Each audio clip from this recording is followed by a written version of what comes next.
人力で蒸していくしかねえのか。これ草刈り機やっても切るの難しいよね。ちょっとなんかいい知恵ある方はコメントでお願いします。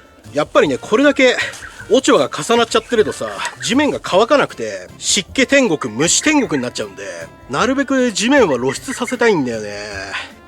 で、ちょっと中に車止めるのは厳しそうなんで、こっち、これ今買った木置いちゃってるんだけど、ここをね、ある程度スペース空けて駐車できるようにしましょう。それしかないな。